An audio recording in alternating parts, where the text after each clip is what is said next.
Magandang umaga, ngayon pa'y araw na Miyerkules, March 26, 2024 at narito po muli ang update sa lagay ng panahon.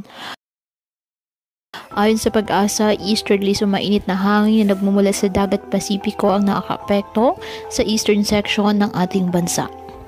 Sa ngayon, wala pong bagyo o low pressure area na minomonitor sa loob ng ating Philippine Area of Responsibility na maaaring makaapekto sa lagay ng ating panahon.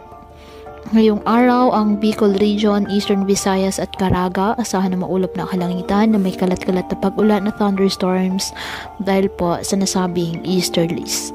Habang sa nalalabing bahagi ng ating bansa, kasama na ang Metro Manila, bahagyang maulap hanggang sa maulap na kalangitan with isolated rain showers or thunderstorms dahil po sa easterlies at ang mga localized thunderstorms.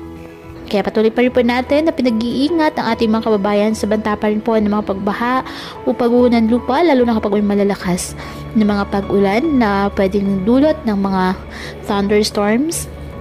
At ugaliin po na magdala palagi ng payong o kahit anumang pananggas sa ulan o di kayo nang po sa init ng araw kapag lalabas ng ating mga tahanan. At yan po muna ang update sa lagay ng panahon ngayong araw. Muli patuloy po tayo na mag-ingat at palaging tandaan, God loves you. Stay safe.